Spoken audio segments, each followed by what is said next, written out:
everybody. Good morning. Good morning, good morning. Come on in and take your seats. Thanks very much for being here bright and early. A little warmer today. No promises for tomorrow. We'll keep you posted as we hear anything about the stuff that just seems to paralyze Washington with a relative degree of ease.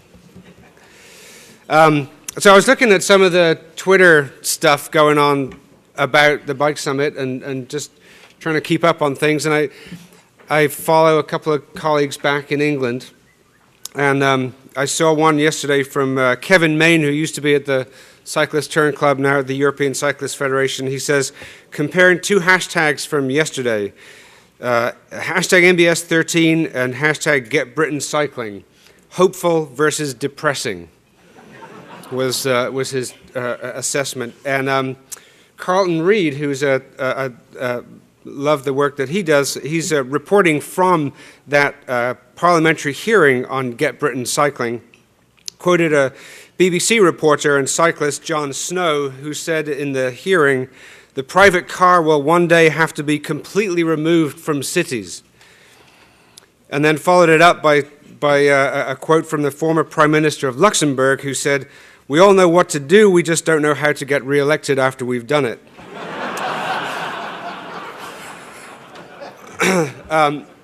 Someone who does know how to get re-elected and has done it 10 times in Portland, Oregon, is Congressman Earl Blumenauer, and he's done it with a 74% success rate in the last election, and really doesn't need much introduction to this audience. So it's my very great pleasure to introduce Congressman Earl Blumenauer to start this morning session and a very busy and full day. Congressman Blumenauer.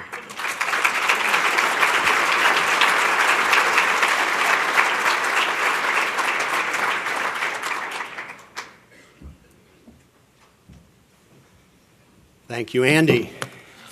That stuff that paralyzes Washington, D.C., now what could that be? Snow is the least of our problems here. It was really terrific to just watch the program last night. Having Ray LaHood, who will, I think, go down in history as one of our best transportation secretaries, and for the things we care about, he's at the absolute top of the list. We wouldn't be here today with the same degree of energy, optimism, and sense of accomplishment if it weren't for Ray and what he did with the administration. Jeanette kind of shows that this stuff can happen not just in goofy places like Portlandia, but you can do it in really tough environments. And Bruce, talking about why you're catching the wave, where there is a demographic flood that is occurring. Part of it is geezer baby boom generation. Part of it is the failed policies of the past that created cities that weren't livable. And that was conscious design in terms of freeway, housing, financing policies. And people are responding in terms of what they want, how they want to be in a livable community. That's been the focus that I've had for about 40 years in elective office. Andy was kind to me. This is my 40th year in elective office.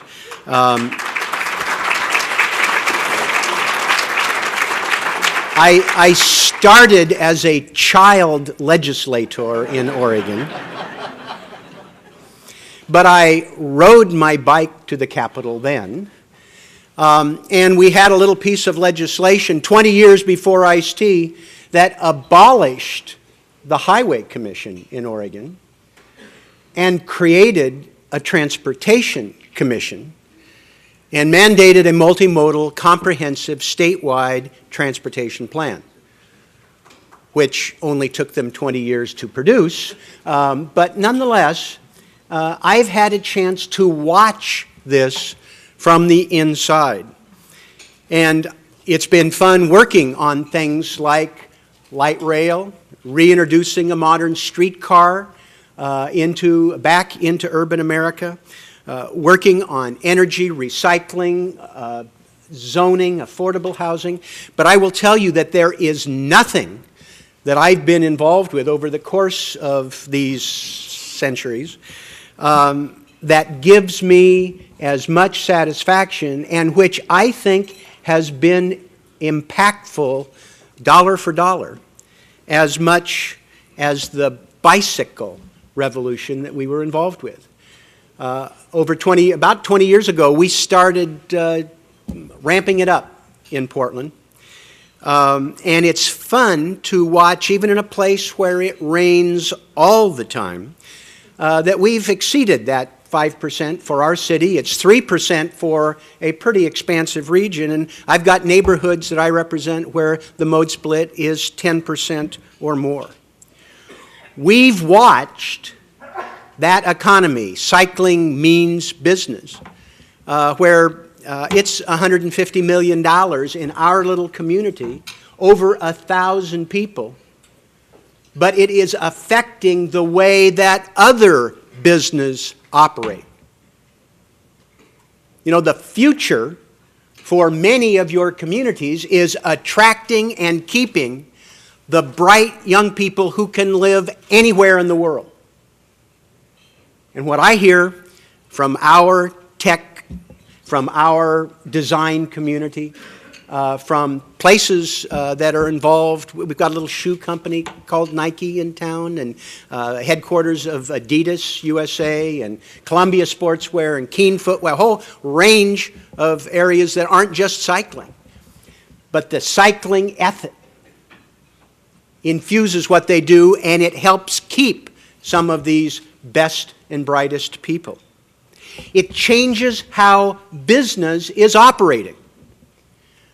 We've had over 115 businesses, and Jeanette talked about some of the challenges locating bike paths, and people go gonzo over parking. I've been there. And mercifully, within 2 years, some of the most heated areas where people were concerned by, you put that bike path, that hiking trail in, you know, they won't be able to sell their home. That'll bring those people into the neighborhood. Within a year, the real estate flyers advertise their proximity to the path. This stuff works. 115 businesses in Portland have volunteered to remove that coveted parking space in front of the bookstore, the brew pub, we're Beervana after all, the restaurant, volunteered to have that removed and replaced with bike parking. In fact, 2/3 of them have already happened. Others are on the waiting list. But it is catching a wave in terms of what matters in our community. But it matters in your community, and you're starting to see that. Part of our challenge today, when you visit my friends on the Hill, is to help them understand how what you are doing is part of the solution to their problems. You're not there complicating their life. You're there to help them out. There's a fascinating presentation you're going to hear in a couple minutes. I love the material, and it really was thought-provoking. And I think sort of looking at how some people view us is important. But one caveat. We're not going to solve America's budget problems by taking away a few resources to make cycling and walking safe and more universally accessible, or even getting rid of mass transit. That's not something that we should fall victim to. There are some big challenges here, make no mistake about it. But the solutions to America's budget future is being able to do business differently. It's not putting sand in the gears and stopping healthcare reform. It's accelerating healthcare reform. And many of you are from communities that practice giving value instead of volume. And if we could have everybody in America practice medicine the way that we're doing in Portland, it's happening in Seattle, the upper Midwest, some of the clinics that some of you are associated with, we wouldn't have a Medicare problem. We wouldn't get sick as often, we'd get well faster, and we'd live longer. That's part of doing business differently, and the cycling community is a part of that solution. We've got to change how we do business with the Department of Defense. We've never come to grips with the cost of an all-volunteer Army and an antiquated, archaic nuclear arsenal that is truly a relic of the Cold War and on which we're going to waste more than 2/3 of $1 trillion in the next 10 years. Or a farm policy for the 1940s or 50s that's great for ConAgra, bad for family farmers, bad for most American farmers and ranchers, bad for the environment, bad for the taxpayer. We have to change the way we do business on these big items. And if we do, we're going to be on the right track economically, and we'll be giving better service to the American people. The bicycle is right there in that equation. With your help, being able to explain that the bicycle that is in a sheltered bike lane next to your car is somebody who's not in front of you at the stoplight. It's somebody who's not competing for that scarce parking space. They're burning calories instead of fossil fuel, and that I really don't think that's an environmental threat, by the way. I think we're putting that aside. Oh, welcome to my world.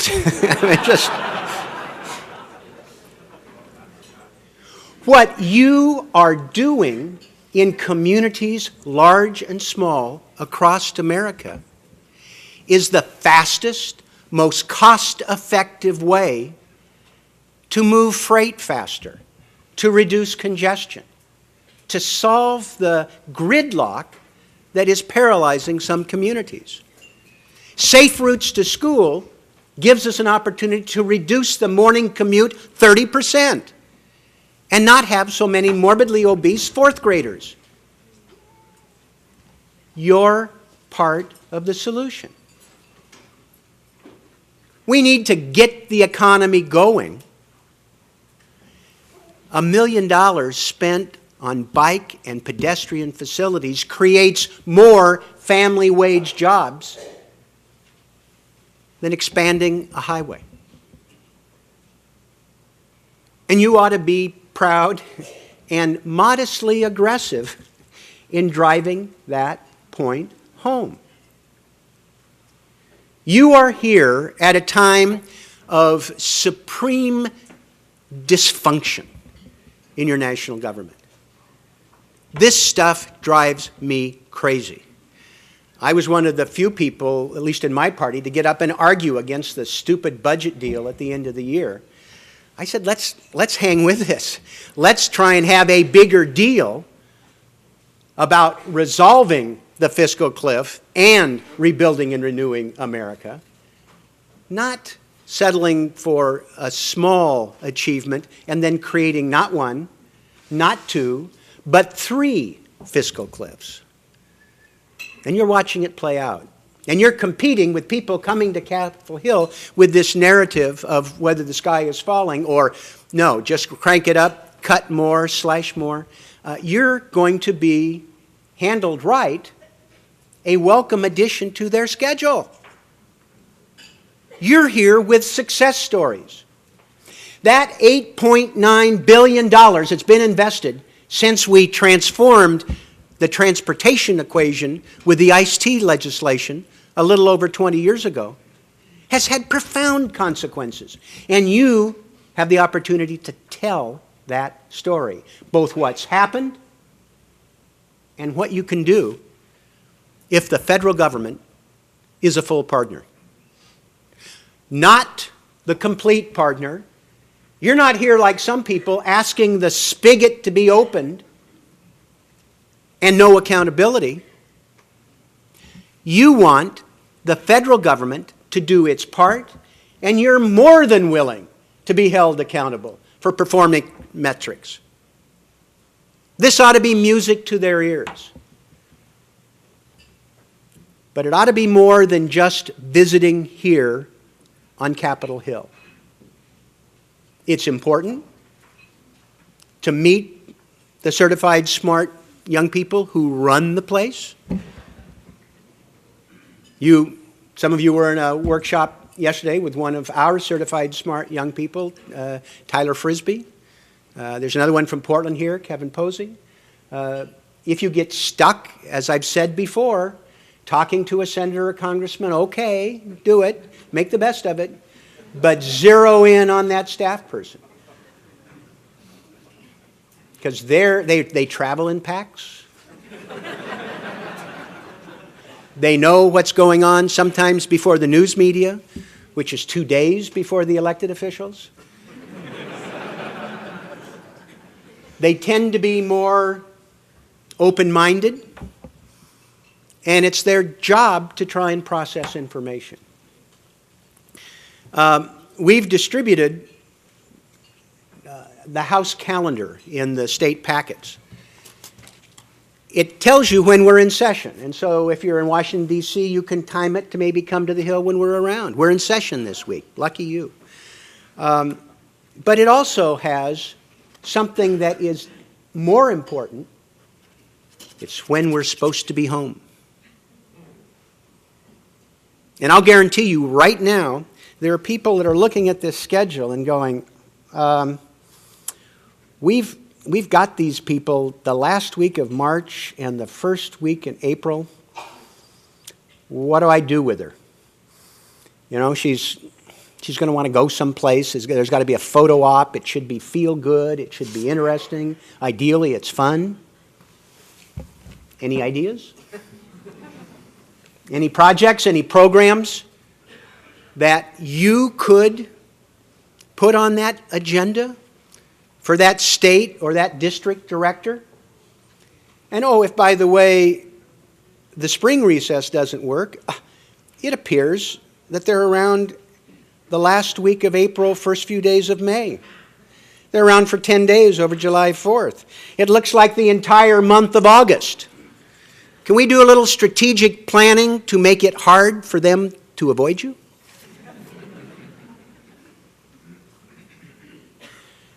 Because the more that the men and women who serve you in elective capacity and the certified smart people who staff them have a chance to meet your team on the ground, see what difference that Tiger grant made. Watch what it means to be able to get a little bit of assistance on that bike path. Enhancements funding, help bring it alive to them. Show them the partnerships that have been created. I think that's half the ballgame. I know that's half the ballgame. I spend time every month going someplace to talk about livable communities or cycling or light rail or streetcar or some such thing. And it's interesting, I've not been to a community anywhere in this country where your message does not resonate and where I haven't found your allies on the ground. Nowhere. But we need to make this an ongoing effort, coast to coast, border to border, making it real, allowing your allies, people who will be part of your movement, not just taking advantage of the facilities, but really stepping up to be volunteers, to be board members, to be advocates, to be witnesses in hearings. We need to up that game. It's going to be a little tough on Capitol Hill till people figure out how to do business differently. We're forever proving Churchill a prophet when he said you can count on Americans to do the right thing after, repeat after me, they've exhausted every other possibility. Well, we're getting to that point. But you have the opportunity to carry that message to every school board to make sure their capital planning includes safe routes to school. Planning Commission, City Council, County Commission, State Transportation Commissions, or if you're stuck with a Highway Commission, so be it. Dealing with the legislature. We've got to make sure that everybody is playing their part in this challenge. If we do, I'm absolutely convinced that we're going to have accelerating problems. When this starts going, the dominoes are going to fall. We've seen it in our community. You've seen it in many of the communities you're in. Now is the time to give them those solutions. There is, at this point, I'm thinking, I'm coming up this morning and I'm smiling at somebody going past me on the bike lane on Pennsylvania Avenue. Remember, 4 years ago, we were talking about that. I just risked my life going up Pennsylvania Avenue, and we talked from a podium not unlike this. Maybe we could just put bike lanes on Pennsylvania Avenue.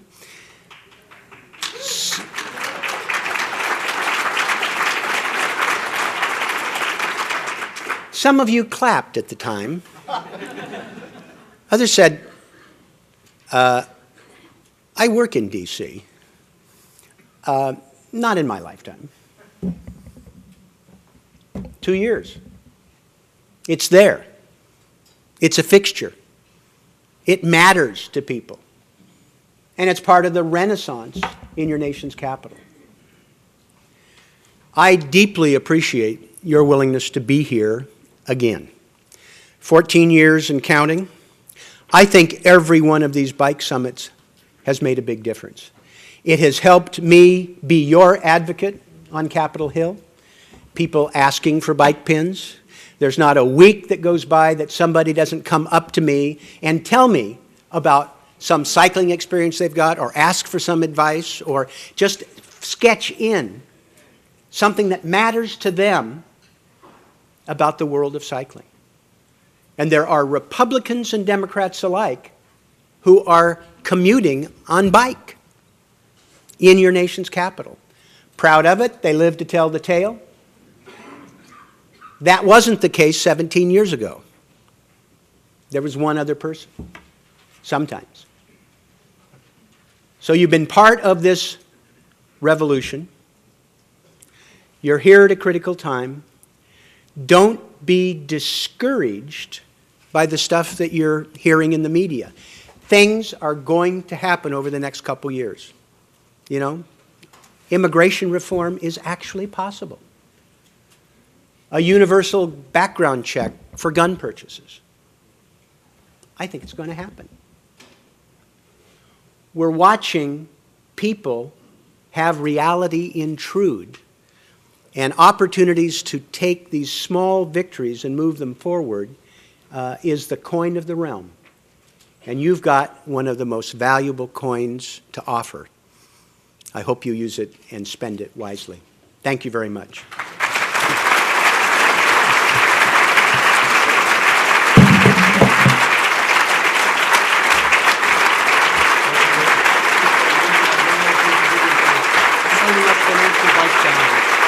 Hold on just a sec.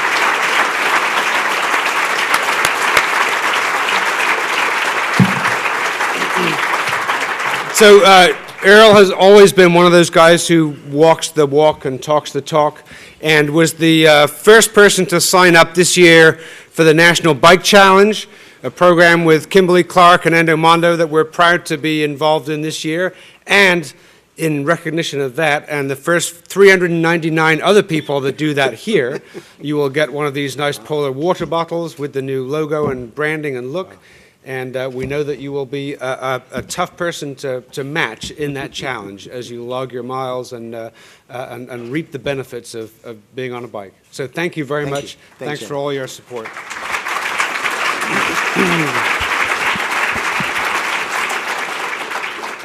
Now it's my very great pleasure to welcome to the stage Douglas Meyer from Burnuth and Williamson, and he is going to share with us the results of some research we've been doing up on the Hill that is really quite fascinating. Douglas is not only a researcher who does this across a variety of other topic areas, but is one of us. He's a cyclist. He's part of the clan, and we're delighted to have you here, Douglas, to share some pretty interesting insights into what people think of us.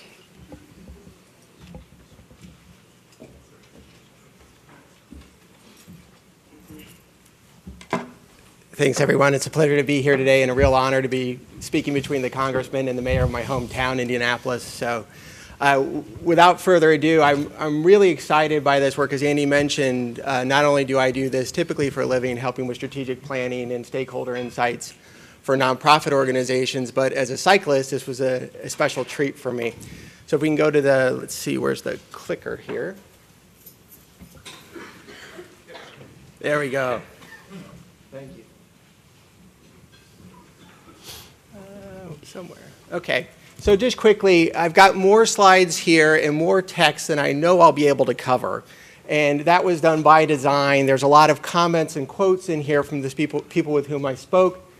And the purpose of that, not the purpose of the presentation, but the purpose of that is there will be PDF copies available to all from the League at a later date. So if you want, don't worry if you don't catch all the text as it goes by, you will get copies of everything. The purpose of this work was really to do four things: to obtain through a series of in-depth conversations the opinion of where the national policy leaders are on issues related to bicycling, specifically with a look at transportation. The second thing is to really do that survey. How many of you participated with the iPad survey yesterday? Good number of you, thank you. Those who told me they were going to participate and never came back. I'm watching you, I know who you are. Then I was going to analyze, so I need to pursue a co-sponsorship with Starbucks. I was up late last night analyzing, comparing, and contrasting the findings, and then providing some recommendations that Andy and Karen asked me to do. Who participated? The League identified for me a real cross-section of policy leaders, and this includes folks, those bright young people the Congressman referred to, House and Senate staff, both from the Republican and the Democratic side of the aisle, equally divided it ended up. And I had the League rank people in advance of the conversations. I said, please tell me a little bit, would you consider these folks strong opponents of bicycling or strong supporters? And I put that on a scale just because I'm a little bit of a geek in that way. And what we end up with is a slight tip towards people who they had identified as supporters in terms of who participated in the interviews. I spent an average of about 40 to 45 minutes on the phone with folks. Some of you may know who you are. Nobody else does. I have this is my little symbol, so as I go through my slides, you can tell when I'm referring to the policy leaders versus when I'm referring to you. I had 281 people out of the 750 so that are here participate in the survey. So that does get us into the realm of statistical significance, and I can geek out on that if you want. But let me just leave it to say, here's a little bit of a look at who you are and how you identified your primary affiliations at the summit. Primarily bike-focused, as you would not be surprised. And when I forced you, and a lot of you hated this question, to pick one aspect of cycling that was highest concern to you, you said use of bikes as transportation. And that's my little symbol for when I'm referring to what you had to say.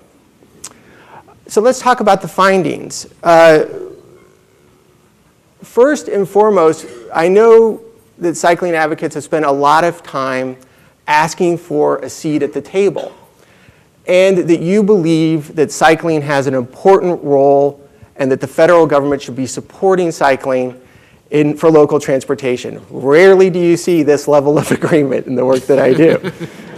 99% of you. There were 2 people who disagreed with the idea of the federal government playing a role in supporting bicycling for local transportation. 93% strongly agreed.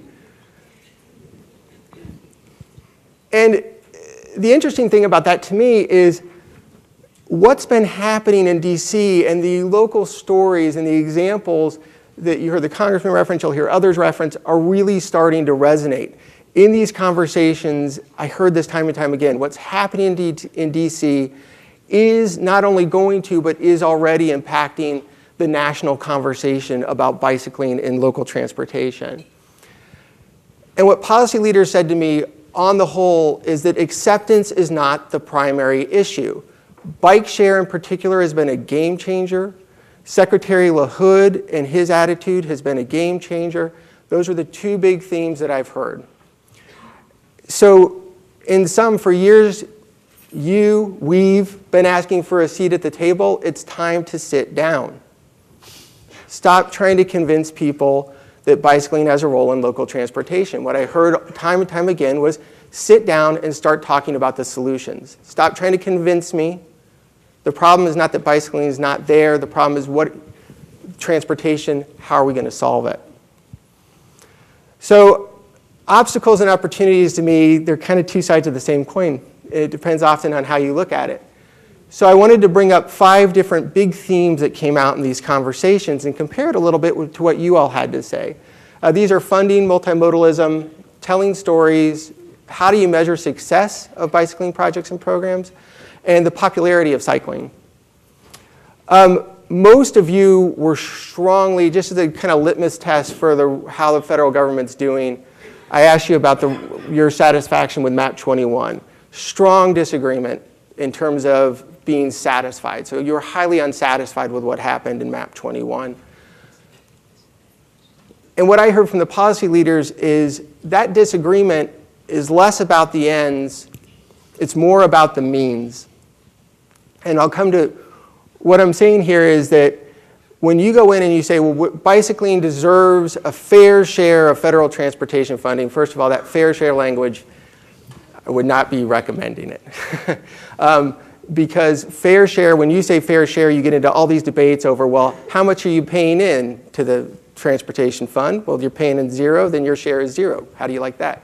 It's a bad conversation starter. But what I heard is there are larger trends at play here that are well beyond cycling. As the congressman referred to, there's a lot going on in Washington with budgets. And that cycling advocates need to recognize these trends and not take it personally. A lot of this really it's not about the bike, right? Lance Armstrong had one thing right. It's not about the bike. A lot of these other trends, the shift to more state and local control is already happening. It's not something to take personally. The idea that there are funding constraints in Washington, it's not necessarily about the bike. So don't presume that when you go in to meet with somebody and they have real concerns about this, that those concerns are necessarily related to things on 2 wheels. One of the things that you all said, and this was an interesting one because there's a little bit of a have your cake and eat it too. Advocates said in your survey, in the survey you said that bicycling should be positioned as part of the mix of choices. Choices, great word, transportation choices, and emphasize complementarity. This is a word that I'm not even sure is a word. I know it's a word in mathematics and physics, but how it's applied here, it's the word that was used over and over and over again when I talked to policy leaders, complementarity with other modes. A lot of agreement on this, but you also said we need to position bicycling as a better alternative and compare it to other modes and say how bicycling is better than cars or how bicycling is better than other ways of going. That gets a little tricky, right? Anything that's put up as bicycling versus cars, I hate to tell you, but it's kind of like when you're riding along and the door swings open, you're going to lose. That's what I heard from folks. So multimodalism is the way forward. Every policy leader I spoke with. And then the agreement that I heard on this was exceptional compared to the other. I've been doing this work for 10 years. exceptional compared to what I hear on a lot of other issues. Whether somebody was, I was told in advance they were an opponent or a supporter, exceptional amount of agreement around a lot of these points. And that if you, a stronger argument, a much stronger argument can be made by talking about how bicycling fits into the local transportation mix and how it solves some of those solutions, or provides some of those solutions. So how are we doing as a community in terms of telling compelling stories of areas and cities like the Indianapolises, like the Oklahoma cities, other places like Portland that have done a great job and are starting to see benefits from embracing cycling? Well, you weren't quite so sure about that. And you know what? Policy leaders agree with you. They say the stories are good, they're not yet hearing them, and that these personal experiences, looking at that calendar, bringing your member of Congress out to see that project is exceptionally important because it is the story that resonates. As humans, we tend to remember stories. We don't do as well with facts and figures, and there are lots of great stories to be told here. Stories stick with people, and that's what we should be looking, or you should be looking to do. I have to stop weaning myself into this. I got to, you know, I'm here, I did all the work independently, but I can't help that this is one that's near and dear. On that note, what kind of things to emphasize in the story was something I was really interested in what you had to say. You were really keen on the idea of stressing public health benefits, economic benefits for non-bicycling related interests. And also you were very keen on having or bringing with you messengers, local, state and local government officials, non-bicycling interests and allies. And that's absolutely what I heard is the best way to go from the policy leaders. They need to start hearing from non-bicycling interests. All the time, people in Washington hear from those who want them to help, you know, come here, help me. This is what I need. What's great about bicycling right now is you can talk about how this helps others.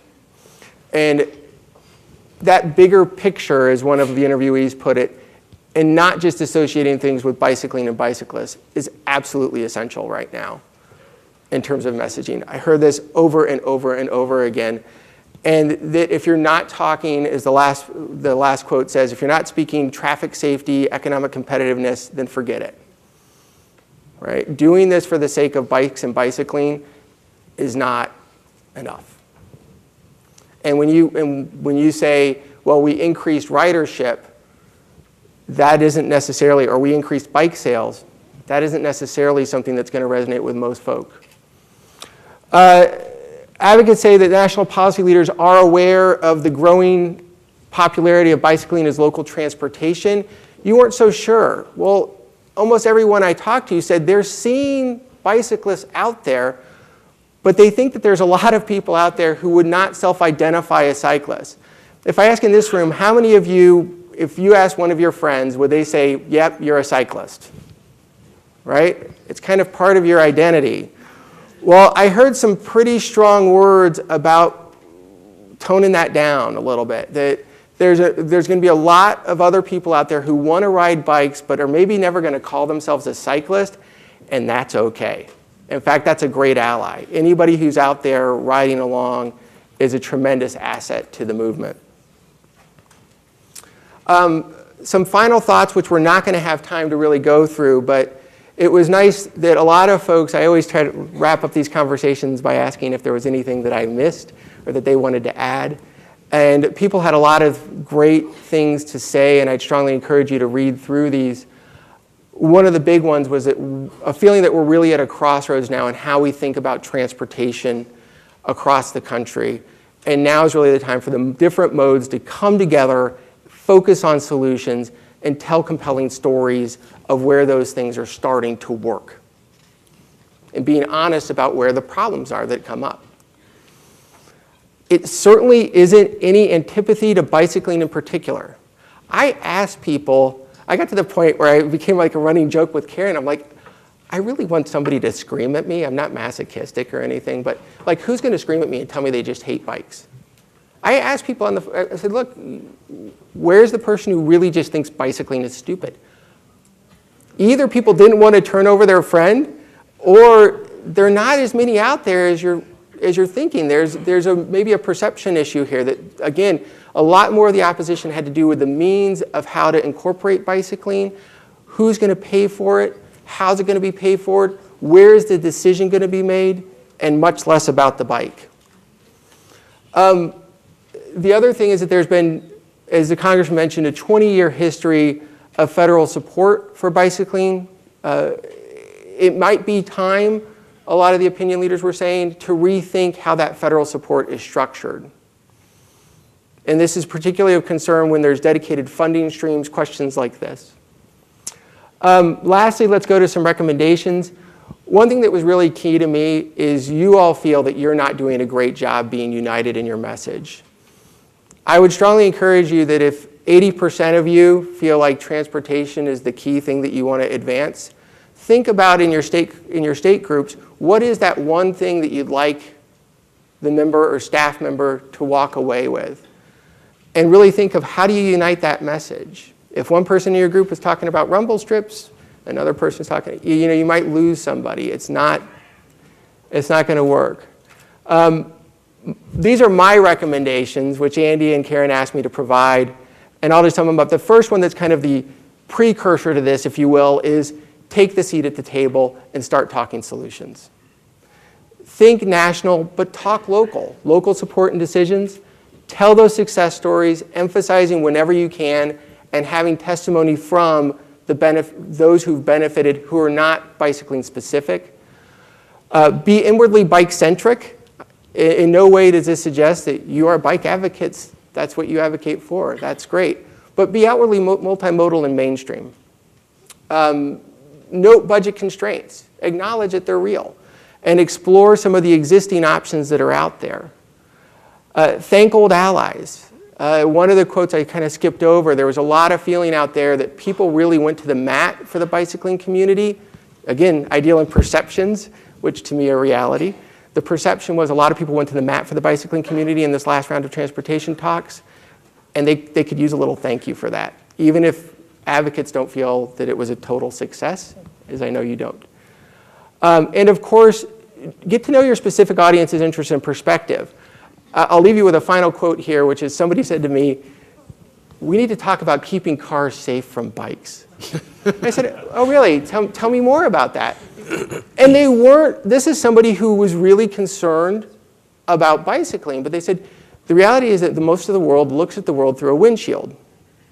And so this is not necessarily an anti-bike statement. This is how do we have and how do we provide as a society the freedom of choice for people to get where they want to go, how they want to get there, safely, efficiently, and effectively. And that's where I'll wrap it up. All right. So we're going to have the other speakers, and then we'll come back and have a conversation later. That's good. Thanks.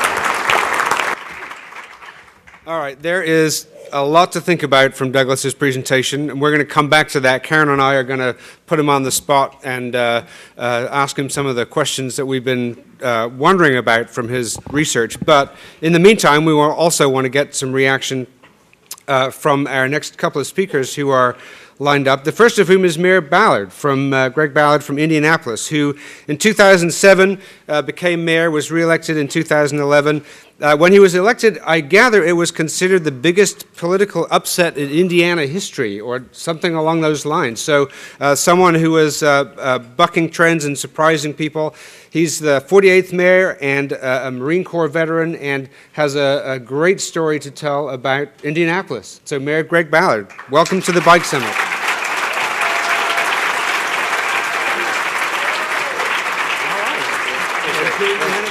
I think so. Well, thank you. There's a lot to talk about. I'll try to do it expeditiously, and because this is really just a teaser, because we have an 11:15 committee meeting also to discuss a little bit more about this. Entitled, as Jameson, our bicycle coordinator, titles it "From Zero to Hero." We've gone a long way in a very fast amount of time. Yeah, I do have I'm going to give you a little background. You have to know exactly how all this happened, I guess. 23-year Marine, native of Indianapolis, Retired in 2001 from Stuttgart, Germany, came back home. Nobody ever expected me to do. Nobody knew who I was. Even when I won in 2007, nobody knew who I was. So, which is okay. But I told people pretty candidly, I'm the least political mayor you're ever going to have. Take advantage of it while you got it. And that's what I meant. Because I'm just trying to do what I think is a lot of common sense. I did have a little bicycling background, not too much. I rode in the little 500 in IU. Y'all say breaking away, right? I actually could have been in that film, but they filmed that in the fall of '78, which is when I went to officer candidate school for the Marines. So I actually had to decide whether to keep messing around or actually go do something with my life. And at that time, I did join the Marines at that time. So, and I do like biking. I wouldn't consider myself avid completely throughout my life. That would not be a true statement. But certainly at this point I am, because it's mainly about stress relief. When I'm going up a hill in Eagle Creek Park and my thighs are just burning, I'm not worrying about the budget. So it's just the way it is. But what I'm doing, it seems like a lot of common sense to me. And I'm very candid about it. Douglas, that was a great presentation, by the way, and I asked to get a copy of that if I can. I'm the mayor of the city. What is my job? As far as this discipline is concerned, it's about talent attraction. It's about attracting business. And I have to create the kind of city that attracts talent, because we're all in competition for the young talent that's out there and the young families. And putting in bike lanes and trails is part of that attraction of talent. And if we don't do that, we're going to get run over by lots of other people. And everything that I try to do is about attracting talent into the city. And if anybody who thinks that the young people, do you call them millennials? Is that the term these days? I'm really kind of an old-fashioned kind of guy. But the people in their teens and their 20s and their 30s are looking for bike lanes. They're looking for trails. They're looking for that connectivity. They're looking for the multimodal transportation, and that's really what I've been trying to do. Now, how do we get it done? You got to understand, Indianapolis knows how to get things done. When I became the mayor, they said we had 1 mile of bike lanes in the city, which is kind of funny. What does that connect to? But the background about funding was we created a water and wastewater transfer, we're essentially a sale of those assets into an organization called Citizens Energy, which is a public charitable trust, very well respected in the city of Indianapolis. I got rid of $1.5 billion of debt and created $400 or $500 million of cash, which I said was going to go to infrastructure, roads, bridges, sidewalks, alleys, and taking down abandoned homes. And that's really what we've done with it. But I also told my team, we have to leave something behind. I just can't. I mean, the scale of what we've done is generational. We usually fix 1 to 2 bridges a year. We fixed 27 in the last 2 years. I mean, that's the scale of what we've been doing in the city. But we have to leave something behind, too. I just can't leave better roads and sidewalks behind. You got to leave something people can see and can use. And, of course, trails and bike lanes, even though we had some trails out there, they didn't really connect up very well. And now we've got something really rather major going on. And we've gone from 1 mile so far in 4 years. We were now at 75 miles of bike lanes. And by the end of 2015, just 8 years later, we will have, the plan right now is to have 200 miles of bike lanes and trails all connected up. Very short period of time, about a 7 or 8 year period.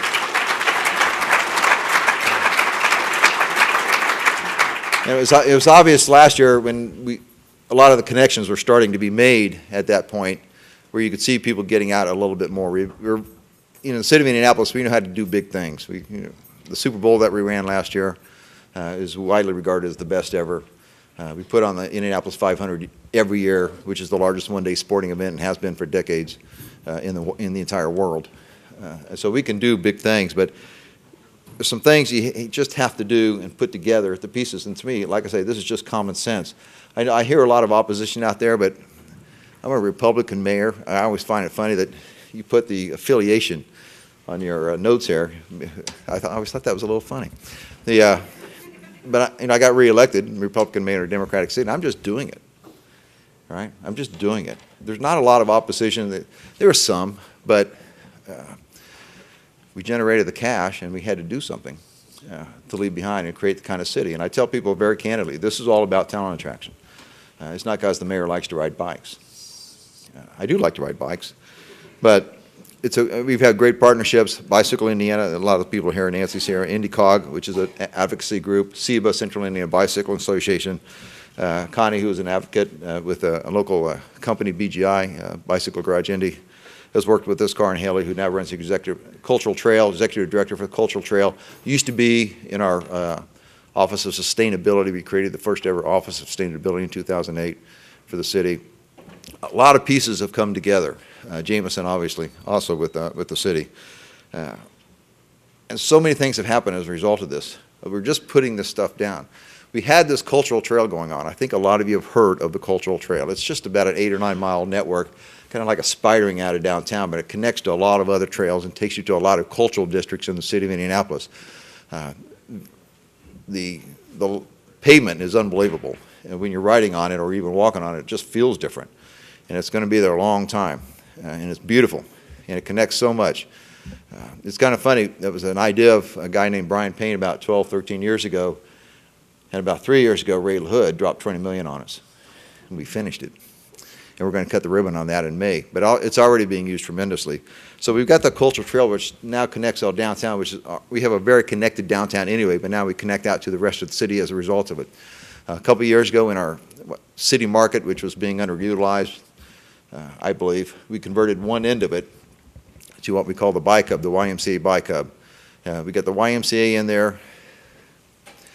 We have parking spaces for bikes. We have a small repair shop from BGI that's in there. You can ride your bike from anywhere, come to work downtown, take a shower, put your clothes on and go to work. As most people know, I'm not a micromanager by any stretch of the imagination, but I'm here to tell you one thing I did micromanage was those lockers. I said, you can't believe how many people, they kept giving me drawings of lockers. I said, I'm tired of this. Show me physically what the lockers are going to be. I mean, really, I mean, it was that, I'm the mayor of a big city, right? I'm telling you, show me those lockers. And I kept telling him, go into the Indianapolis Colts locker room. That's what I want. And that's what I got. Because I want people to put in I want 5 or 6 suits in there and your toiletries and your underwear or whatever for an entire week, and then you ride your bike down there, shower up, go walk to work across the street or a couple blocks. And that's what we got.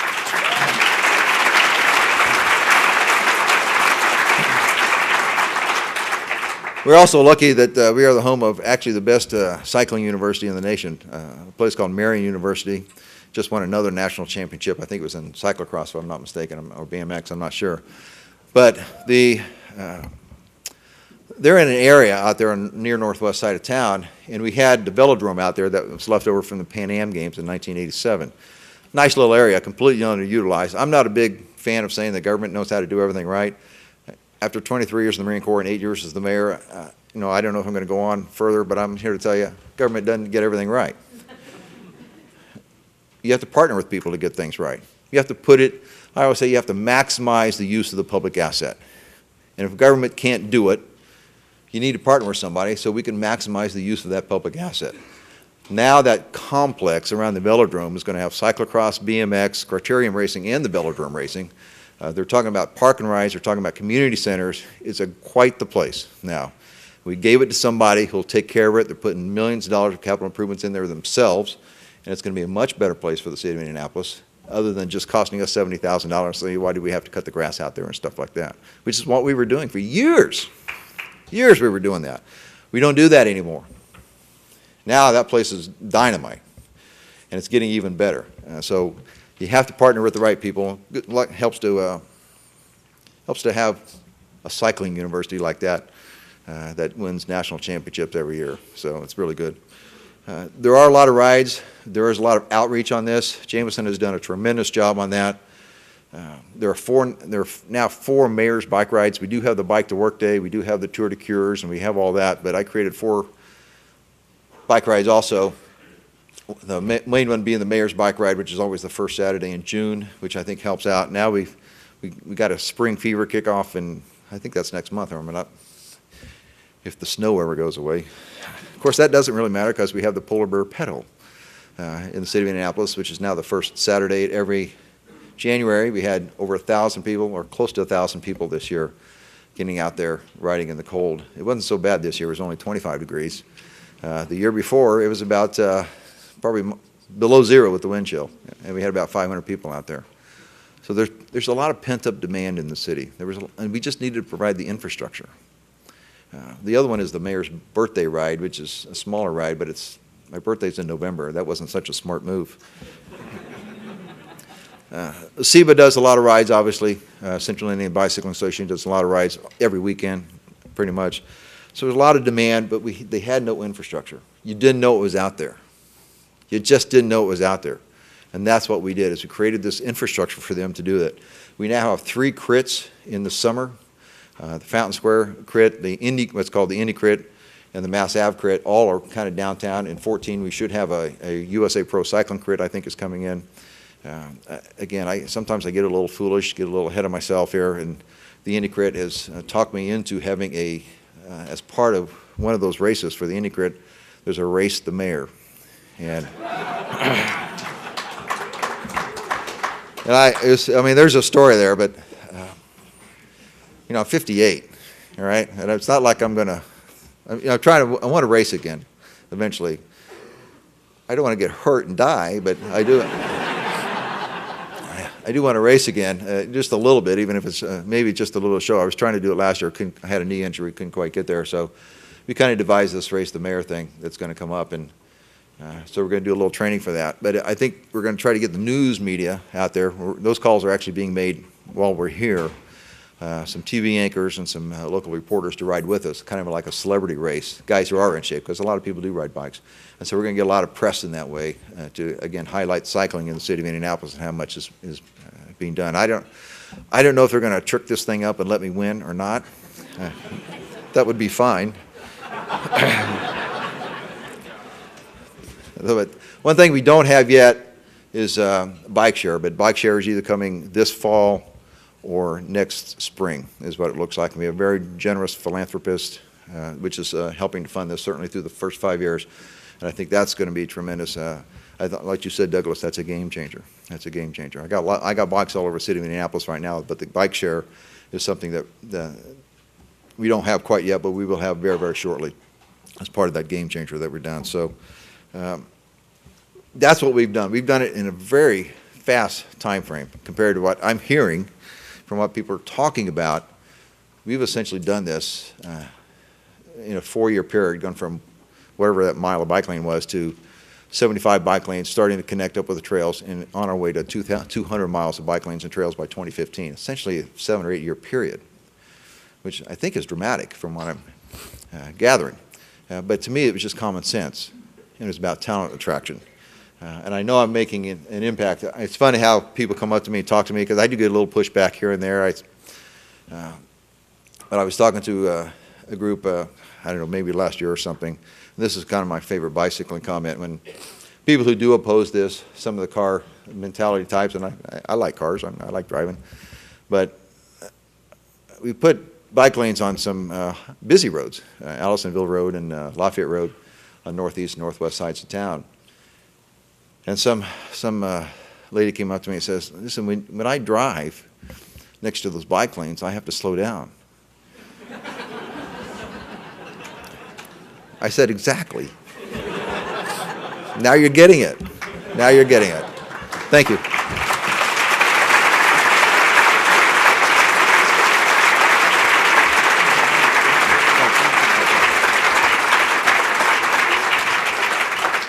So speaking of riding on bike lanes, driving next to bike lanes, I had one of those moments in Washington where you remember why you follow the rules, why you behave, why you do what you're supposed to in the job we're in.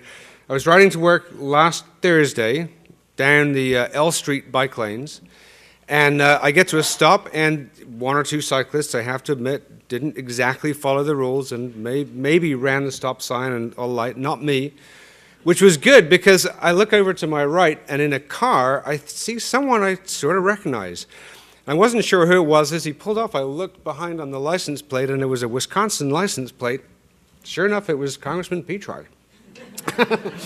So I was very glad that I was behaving myself and not doing anything. I don't think you would have recognized me. I had the kit on, and so, probably wasn't as identifiable. But Congressman Petri is from the 6th District in Wisconsin in his 18th term, and is the embodiment of the person that Douglas mentioned, the champion who went out on a limb for our cause, for our issues in the MAP 21 battle, and deserves your undying admiration, praise, and thanks. And backed by popular demand is Congressman Tom Petri, not only in his 18th term, but now the chair of the subcommittee on surface transportation, on the Transportation Committee, Congressman Tom Petri.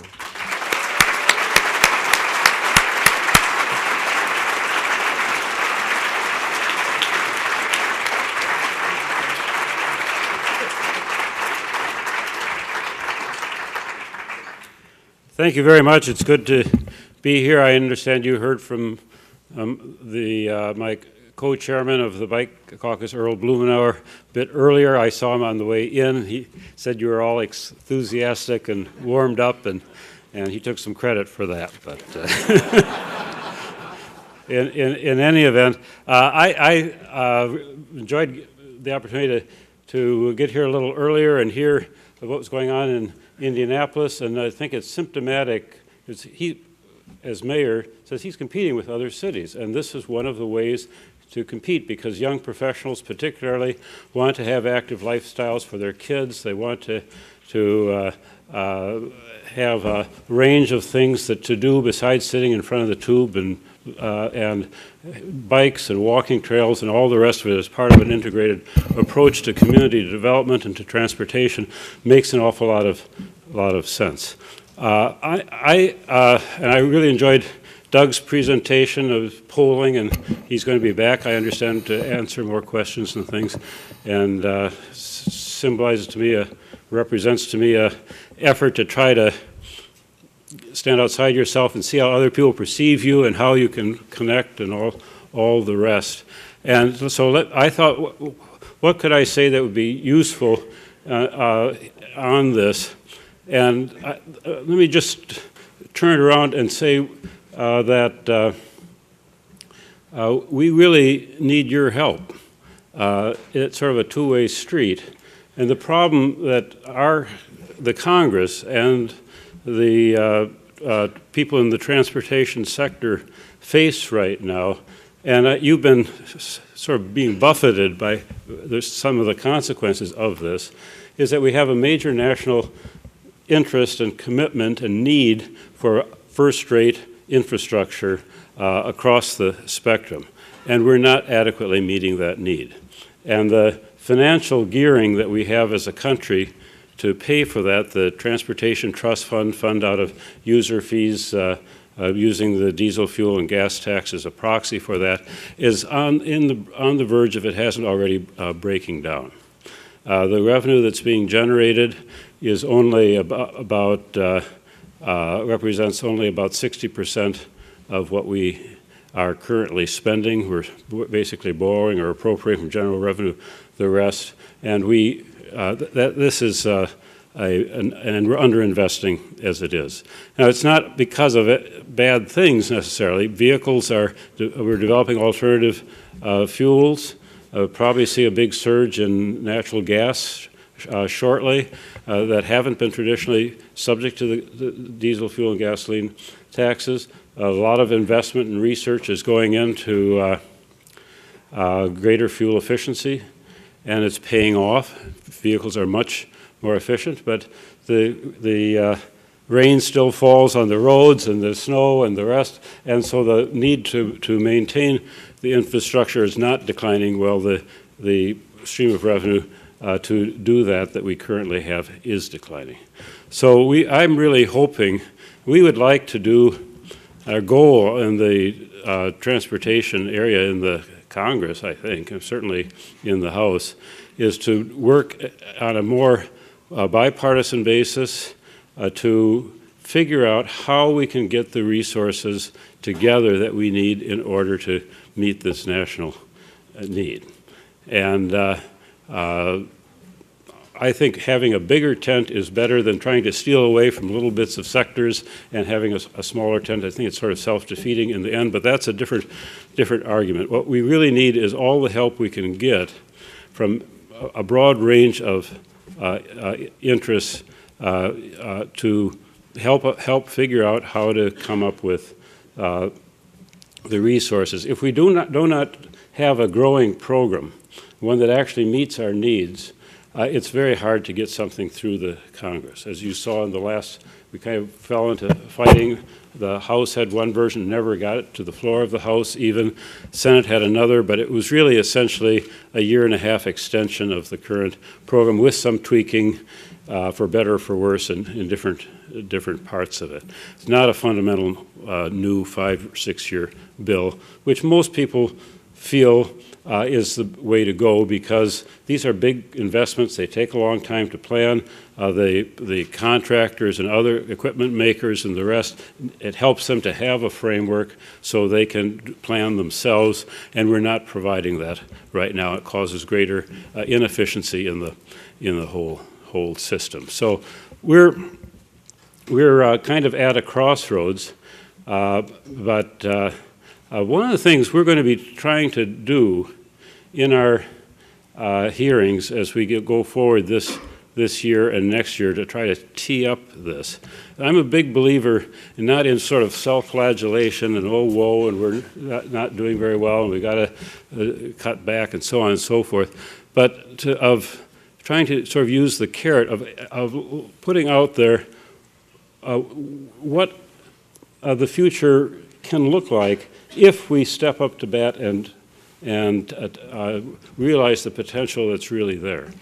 And the fact of the matter is that there are huge revolutions that we're on the verge of in surface transportation, as we have in many other areas. I don't know if you've been following this, but The Economist a couple months ago had an article which I happened to read, and I've been checking it out since. And what it basically said was that the automatic car is actually going to happen much quicker than people expect, that Google is working on it right now, and it turns out, I guess they are, and the auto companies are scared to death because they don't want to have an Apple done to them where they come up with a whole new technology and then Google hires some company in China or something to make the devices, and there's been a paradigm shift and they're left with high and dry. So they're the head of transportation for the state of Michigan was out the other day, and I think people, and there you can see bits and pieces of this technology coming in more expensive cars at an accelerating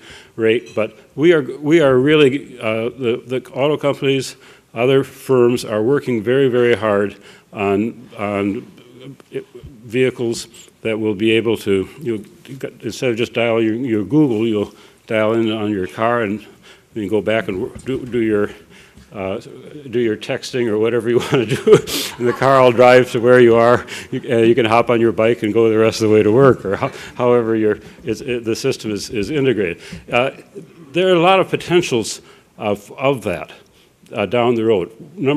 First of all, it's going to has the potential of increasing safety a great deal and the overall efficiency of the system. Secondly, existing capacity may be sort of expanded. Cars may be able to travel somewhat closer together and safer, may open up some space for additional uses on existing infrastructure. Things like this that are well worth thinking about. It's also a threat in that we've got to be sure that there's a fight going on now because this will take a lot of bandwidth. And there are others that are beginning to want to encroach on some bandwidth that's been reserved for this technology for surface transportation. Also, as the designs go forward and as things are moved out into the system, you want to be sure that the designs incorporate, and I'm pretty sure they will, but incorporate sensitivity to bikes and other forms of transportation. This has been a big problem for the motorcycle industry in wanting to be sure that they're not engineered out of access to the interstate highway system, for example, as they work on tolling and other technology. This could be a potential problem for multi-use of roads by bikes and others. I don't think it'll be a problem because they're going to have to worry about kids running in front of cars and all the rest of it anyway, but it's something to keep an eye on. And in any event, there are a lot of opportunities out there to move our country forward, provide more opportunities and a better lifestyle for people. We're not going to realize them if we don't work together to achieve them and try to figure out how to get a bigger pie rather than working on a zero-sum game. I really urge and invite and urge you to participate, as I know you're very interested in doing, in a constructive, not just a constructive dialogue, but in work to help pull together the resources so that we can have a robust transportation program that accommodates the needs of every element in the community in a fair and reasonable way. And there are a lot of pieces to that, and this polling will help and try to articulate it, but also in some of the areas that need to be figure out how to be addressed. Last year when we had the fight, I'll just end with this, on this amendment in the House, one of the biggest allies endorsing the amendment that just narrowly failed in the House, we never got beyond that with the bill that I introduced, was the National Association of Realtors.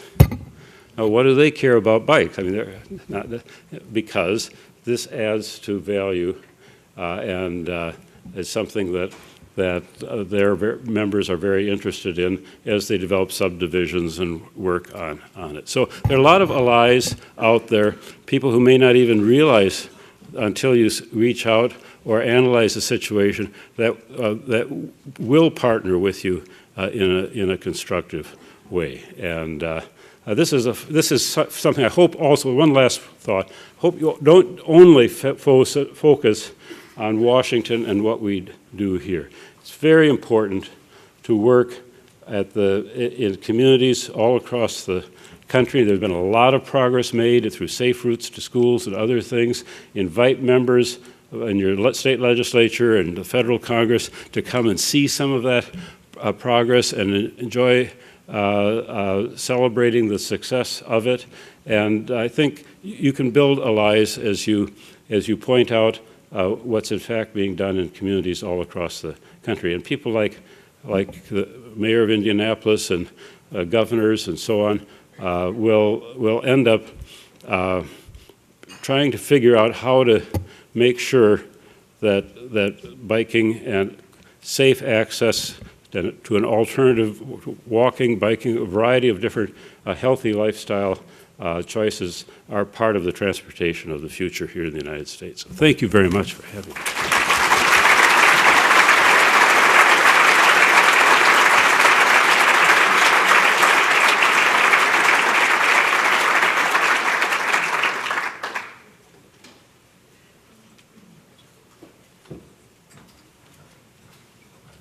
So we are awaiting the arrival of Senator Cardin.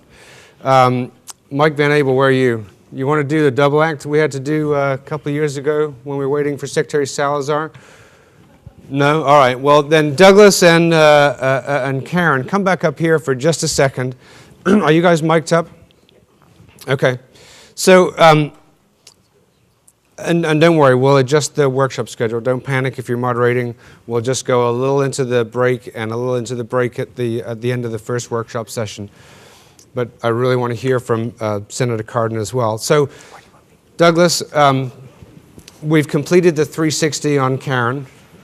We've done the personnel review. You gave us some pretty challenging things to think about. So, fair share for safety. In our community, that's what we've been talking about for the last 10 years. I thought it was a pretty cool slogan and catchphrase, but it turns out it doesn't work. So what do we do instead? The words fair share just don't seem to resonate. And the response I got from a lot of folks is fair share immediately brought up the question of where does the revenue come from? And where does the revenue come from? And then how is it allocated? Those are the big hot topics. And so if you go in talking about immediately demanding your fair share, even the supporters I spoke with, or the folks, I don't really view the supporter-opponent dichotomy didn't really work for me very well. But even those folks would say, get away from that. Like everybody comes in kvetching, I think one person put it, everyone comes in here kvetching about getting their fair share, rise above it. Bikes have the ability to distinguish and delineate themselves from that larger debate by talking about so openly the benefits that they provide to others.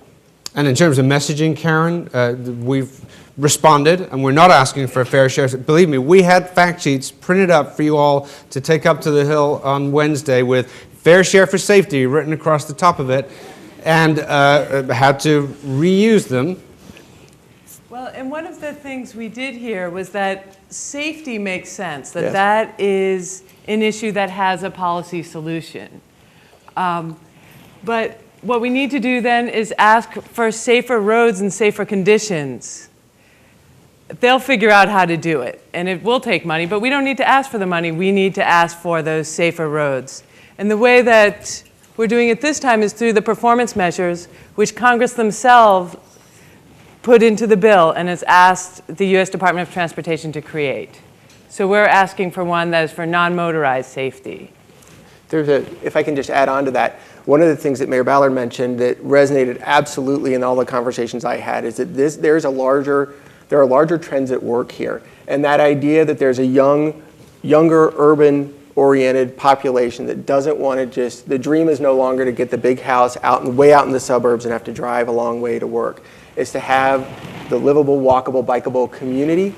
And so the idea that cyclists are going to be out there, or more precisely, people on bicycles will be out there, is almost taken as a wave that is occurring. So you're saying, well, look, we know there are going to be people out there on bikes. Let's make sure everybody's safe. So that's where the safety message absolutely, as Karen was saying, works in really well. One of the other challenging things was, obviously we have made a point, and the theme of the summit is bicycling means business. We've made a point of getting the bike industry here and retailers here. MBDA's got a scholarship program to get dealers in 25 districts to the summit. And yet what you're saying is when businesses go to Congress and say, do something for bikes, the response is, well, duh, of course you're going to say that. You're selling bikes. What's the nuance? What extra, what's the added piece we need to add on to that to make sure, because we still need everybody here in the room to be here, to do their job, to show up, to make the case for cycling, but with an extra layer, an extra nuance, an extra level of sophistication, if you like. And what is that, please? Put me on the spot. First of all, let me say I do own 5 bikes, and much to my wife's chagrin. So I've got the mountain bike, the cyclocross bike, the road bike, the other road bike, the second. So I'm one of those folks that, who might have a spouse that doesn't like that and clutters up the basement with other bikes. So I'm a big fan of the bike industry. But the problem is that, like you said, when you go up there to the Hill and talk about how this will benefit the bicycling industry or how it will benefit a bike shop sales, it doesn't resonate nearly as much as if you tell the story from the perspective of your local chamber of commerce or what it meant for the realtors. That example was also brought up to me a couple of times. That hearing, I believe in Indianapolis, along the Monon Trail, which I grew up around that when it was a railroad, it was converted to a bike path. And then they've seen real estate values go up exponentially, or well, not exponentially, but by 10+%, I believe, along that trail. And those sorts of things are what catch people's attention, because it's a little bit, we invest in bicycling infrastructure, bike sales goes up, it's a little bit like dog bites man, and to get people's attention, you need man bites dog, though don't bite dogs. Last question. MAP 21, success or failure, I guess is sort of the ultimate question. The advocates, that you all expressed that level of disappointment, that it was not a success by any means. But what's the message we're hearing? What message do we need to relay back to Congress in the light of the fact that MAP 21's happened? We've got a great program to help navigate it, take advantage of it, deal with it. Do we need to move on? Do we need to go in and whine about it when we're up there on Wednesday? Okay. All right. Well, first I would say MAP 21 has been litigated and it's done. It's time for us to move on and say, where do we go from here? The other lesson, I think, from MAP 21 is that we need to learn to be a little bit flexible and nimble. And with the help of Senator Cardin, we were really able to do that last year. We had been pushing strongly for dedicated funding. It's what we had. It's what we wanted to keep. But when it came clear that that wasn't going to happen, we had to find a new way and a new argument to message. And that's when we switched to that local control argument and making sure that local governments could access some of this funding. And it fits into a lot of what Douglas was saying. What are the benefits? The benefits are for those local communities. What the mayor was saying, this is important for cities. And so by being able to switch our message to that, we did have a victory. We came out a lot further along than I think folks expected us to. And we've seen a lot of the work that you all are doing on the ground to make that work. And so we need to keep thinking about that theme. How can we help local governments and mayors do what they need to do for their local transportation needs and be part of that multimodal system? Yeah, I would agree with that. One of the things that was brought up to me over and over was, for example, the idea that I know dedicated funding, when someone says dedicated funding for a program, what a lot of folks are hearing is that's a federal mandate to do something. And there was a lot of feeling that folks were going to be forced out of their cars and I know a lot of this stuff doesn't really maybe make sense on a logical level, but it's the way it's perceived. And the way it's perceived is really important to keep in mind. And so like Karen said, going towards some of the messaging, especially where there is this wave of public interest, there is this recognition among Fortune 500 companies that this is what the demographic, the young next generation of workers wants, to ride that wave, as one of the other people or speakers put it. Thank you. And to finish on MAP 21, you know, there were times when the sense was we could have lost everything, eligibility, the whole shooting match. And there were one or two people in Congress who helped save our backsides. And Senator Cardin was one of those people who, with his colleague in the Senate, Senator Cochran, put together that local control amendment. And I want to introduce to you today Senator Cardin, who's in his second term in the U.S. Senate. Before that, 20-year veteran of the U.S. House of Representatives from the great state of Maryland, which has a very powerful role. Its congressional delegation is very well placed to help us in the months and years ahead, which is fortunate for us because Senator Ben Cardin has been a huge champion and is one of those people, again, to whom we owe a huge debt of gratitude for his support and leadership in the last Congress. So with that, Senator Cardin, please come join us. Thank you. Senator, thank you so much. Glad you're here.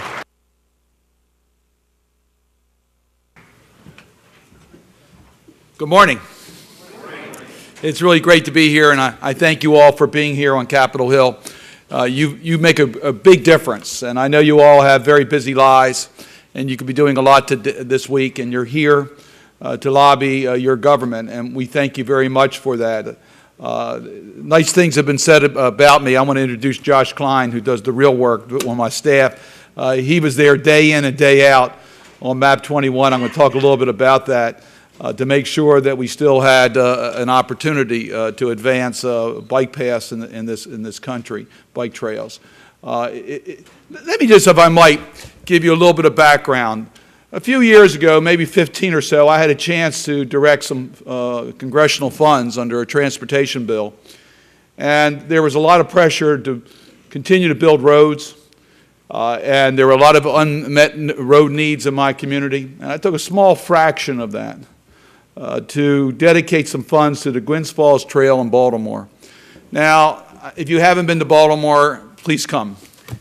We need your help with our economy, and it's a great city. And it's a city that you can bike from one end to the other. Olmsted designed Baltimore as an area in which green space would be the connecting communities. He had a great vision, He was a visionary, and he believed that communities should be connected by green space so that you can get from one neighborhood to the other. Well, development changed that over time, but on the Jones Falls, we reclaimed the green space, and we now have 11 miles of trail that people can enjoy, connecting 30 communities that otherwise would not be connected to park space, and they're connected to park space. And it has really improved the quality of life for Baltimore. We're connecting all of our green space. We're now doing the Jones Falls. For those of you who are familiar with Baltimore, you probably think the Jones Falls is a highway. The Jones Falls is a river. And we are connecting the green space again.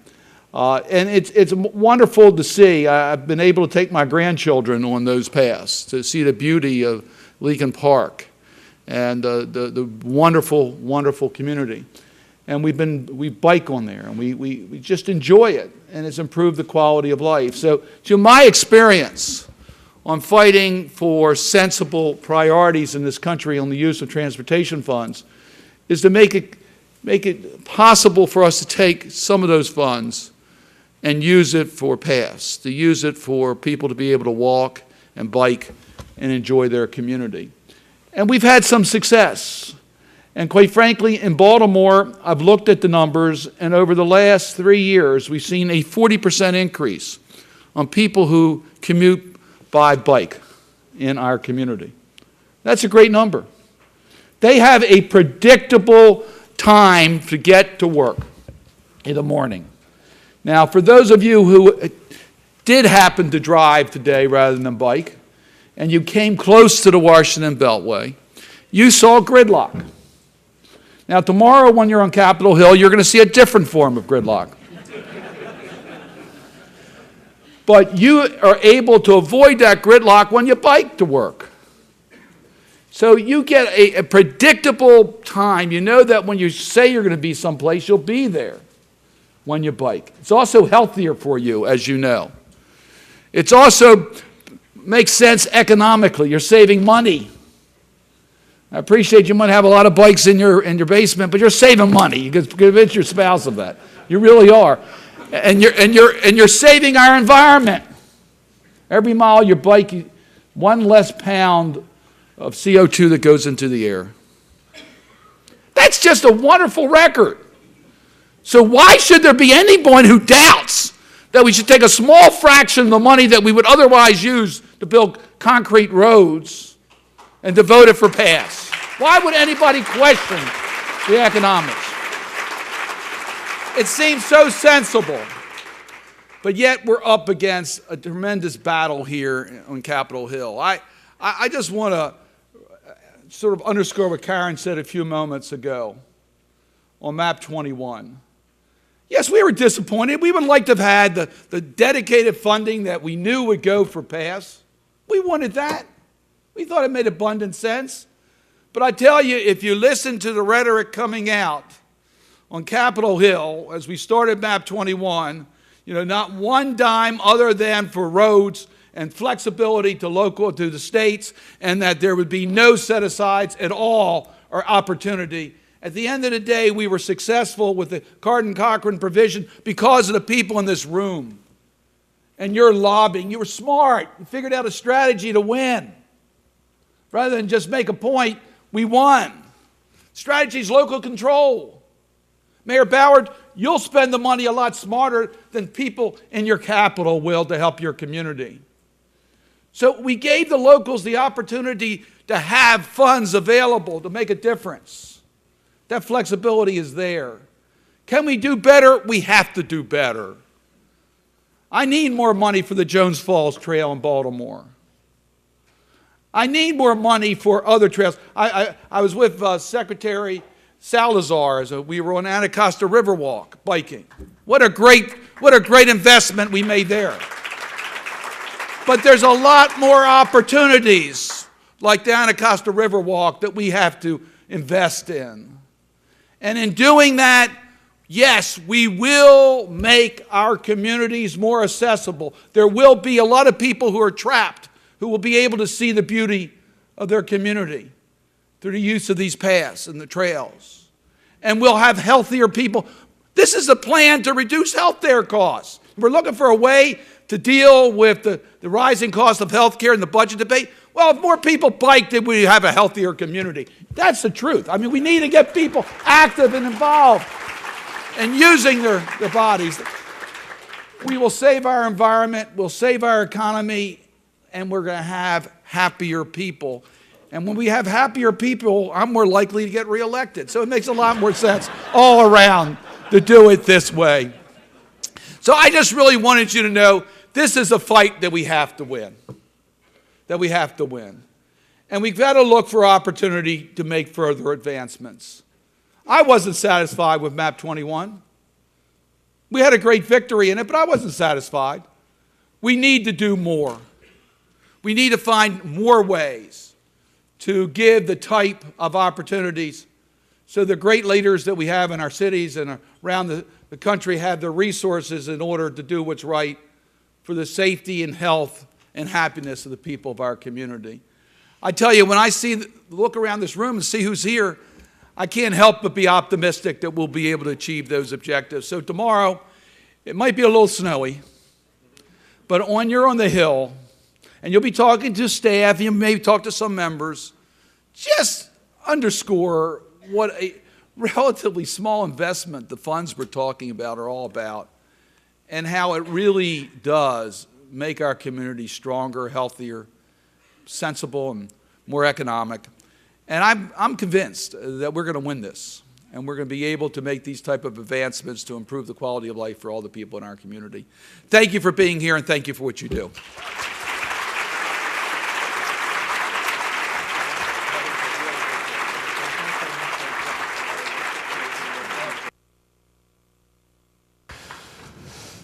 All right, well, thank you very much. So I would encourage you to, on your way out the doors, grab a cup of coffee or whatever's out there and check out the booths as you go by. Make a point of coming back in the next break and at lunchtime.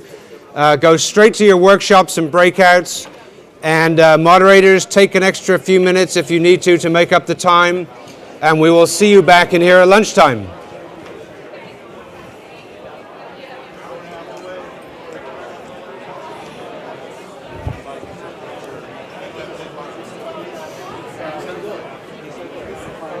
That's good. Yeah.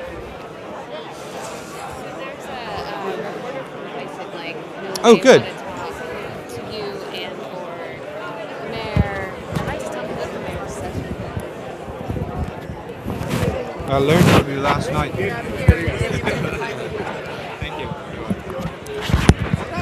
you. Thank you. Thank you.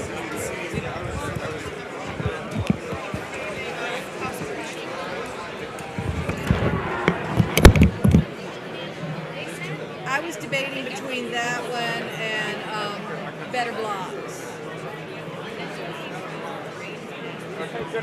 Better block. Okay, and we'll meet back here.